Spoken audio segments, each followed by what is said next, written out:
primeiros 5 programas, conhecemos a origem dos sindicatos e as diferenças entre uma ação sindical voltada para a autonomia e conscientização da classe trabalhadora e um outro tipo de sindicalismo, corporativista, atrelado ao Estado, que defende a colaboração de classes. Para o sindicalismo combativo, a tarefa não é fácil. Décadas de autoritarismo e paternalismo geraram uma série de hábitos e costumes que muitas vezes nós mesmos reproduzimos. Bota o retrato do velho outra vez, bota no mesmo lugar, o sorriso do velhinho faz a gente trabalhar. Vocês lembram disso? Pois é, isso ainda está vivo na memória e no coração de muita gente. Portanto, se quisermos vencer esta batalha, nós precisamos conhecer a fundo o corporativismo e o enorme atraso que ele significa para o movimento dos trabalhadores. Não por acaso, este é o tema deste programa de encerramento do primeiro módulo do nosso telecurso. No século XIX, as frequentes revoltas contra a exploração capitalista levaram muitos pensadores burgueses a sonhar com uma sociedade onde um Estado forte garantisse que a rígida divisão das classes sociais não fosse mais uma fonte de conflitos. No século XX, a vitória do nazifascismo na Alemanha e na Itália levou estas ideias às últimas consequências. Aplicadas à política, as ideias corporativistas tornaram-se a base de uma nova forma de poder. A sociedade foi dividida em várias corporações, cujas divergências eram solucionadas pelo Estado Todo-Poderoso. Ou seja, a rígida divisão dos setores sociais e a onipresença do poder estatal deveriam garantir a estabilidade e a paz social. O projeto corporativista pode ser traduzido pela colaboração de classes e pela intervenção do Estado na estrutura sindical. No Brasil, como vimos nos programas anteriores, esta concepção foi desenvolvida e praticada durante a ditadura do Estado Novo de Getúlio Vargas. No entanto, ao contrário do que ocorreu na Europa, aqui, a derrota do fascismo não significou o fim desta estrutura e das práticas corporativistas dela derivadas.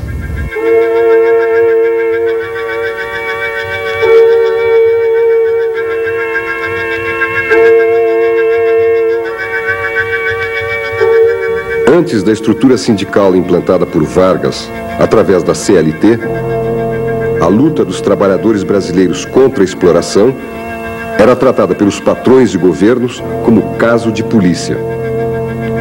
Com Vargas, há uma regulamentação da atividade sindical e, ainda que de forma autoritária e atrelada, os trabalhadores passam a ter acesso aos sindicatos. O Estado não só reconhece, como transforma em lei algumas das principais reivindicações dos trabalhadores. O preço disto, como sabemos, foi bem alto. O Estado começa a manter efetivamente o controle do movimento sindical e divide os trabalhadores em diversas categorias, segundo o modelo corporativista. Porém, para milhares de trabalhadores rurais que saíram de uma situação de quase escravidão para participar da industrialização do país, as ideias de independência de classe e sindicalismo livre eram palavras vazias diante da possibilidade de melhorias do nível de vida. Nesse sentido, o papel da repressão e da propaganda foram fundamentais para a consolidação desse projeto.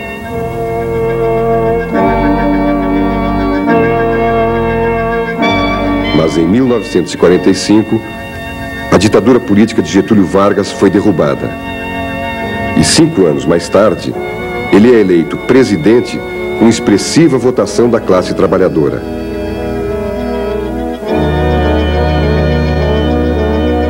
Em 1954, quando suicida-se, no auge de uma grave crise política, o povo sai às ruas impedindo a consumação de um golpe militar.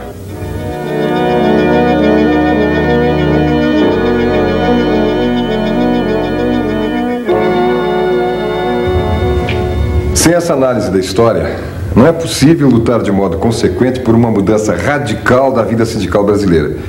Pois a verdade é que o corporativismo no Brasil não só gozou de grande prestígio popular, como, de certa forma, moldou o perfil da classe trabalhadora urbana no país. E está tão arraigado que até mesmo nos sindicatos combativos existem trabalhadores que transferem todas as soluções dos problemas para os sindicatos, reproduzindo uma relação paternalista herdada do corporativismo. Para superá-lo, não basta derrubar os pelegos. Precisamos ir mais fundo e fazer uma verdadeira revolução cultural. A caminhada da classe trabalhadora de Getúlio a nossos dias não deixa dúvidas a esse respeito. Em 1950, a maioria da classe trabalhava no campo. Em 1987, 37 anos depois, o setor de serviços é o que reúne a maior parte dos trabalhadores. Por força da migração, se altera também a proporção entre a população rural e urbana. Apesar de todas essas mudanças, a estrutura sindical corporativista foi mantida. Do ponto de vista das classes dominantes, as razões são fáceis de serem entendidas. Embora, depois de 1945, não se adotasse mais a estrutura do Estado corporativista, é lógico que um sindicalismo subordinado ao Estado e estruturado nos princípios e na prática da colaboração de classes continuava sendo do interesse das elites. Porém, é importante lembrar que até o golpe militar de 64, nenhuma proposta radical de transformação dessa estrutura havia sido feita, nem mesmo por parte do próprio movimento sindical. Durante o período 61-64, foram criadas várias articulações intersindicais não previstas pela CLT, como o Pacto de Ação Conjunta e o Pacto de Unidade e Ação. Porém, todas elas, inclusive o famoso Comando Geral dos Trabalhadores, organizaram-se a partir das federações de confederações da estrutura corporativista. Apesar dessas articulações intersindicais terem travado importantes lutas, jamais se lembraram de questionar o atrelamento dos sindicatos ao Ministério do Trabalho. No passado, nós, os ferroviários, marítimos e portuários, resolvemos, defendendo um projeto de lei que nos interessava, que interessava a nossa categoria, nós juntamos as nossas forças e criamos o chamado Pacto de Unidade e Ação, o PUA, que acabou desembocando numa greve poderosa, a greve do 13º salário, a greve da paridade, depois da greve da legalidade, fizemos todas essas greves juntas. E vimos que a coisa dava certo. E foi então o embrião da formação do Comando Geral dos Trabalhadores, o CGT do passado. Esse CGT reunia todas as federações e as confederações e se apoiava nos sindicatos nacionais, como os sindicatos petroleiros e os sindicatos ferroviários. Então nós conseguimos fazer um trabalho interessante naquela época, embora houvesse uma política de atrelamento ao Estado e uma subordinação à consolidação das leis do trabalho. Isso porque a política defendida pelo Partido Comunista Brasileiro, que tinha uma penetração muito forte no movimento sindical, era a de se inserir no processo do Estado e até chegar a participar, a ter uma certa contribuição junto ao aparelho de Estado. Isso era o papel que o Comando Geral dos Trabalhadores representava. Hoje, com a Central Única dos Trabalhadores, após a instauração do regime militar, a coisa ficou muito diferenciada.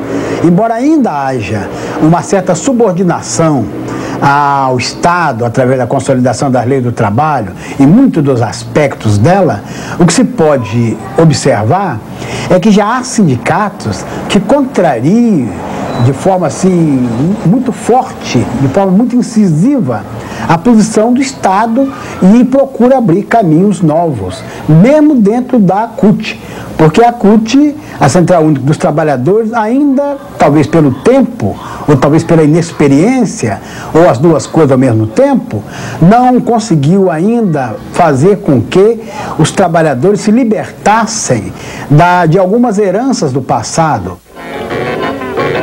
Existem sindicatos combativos que fazem greves e lutam muito, porém não organizam na base. Seus presidentes são vistos como heróis ou então uma espécie de pais da categoria. Pode parecer cruel, mas esse tipo de prática reproduz o esquema de pai dos pobres utilizado por Getúlio Vargas. Outros sindicatos lutam e mobilizam na base. No entanto, só travam combates concretos nos períodos da database.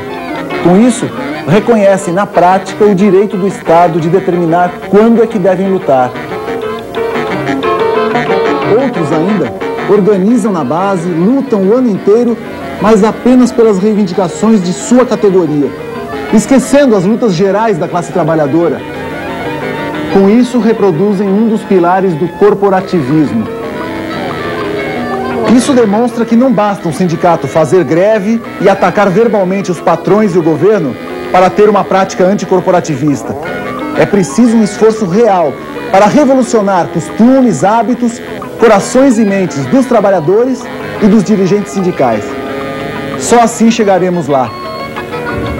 Como vimos, vencer o corporativismo é o desafio fundamental para os sindicatos que lutam pela independência e união da classe trabalhadora. Para superar a divisão dos trabalhadores, é necessário construir um organismo nacional capaz de romper definitivamente com as fronteiras entre as categorias. Um organismo que represente e dirija as lutas dos trabalhadores em todo o país.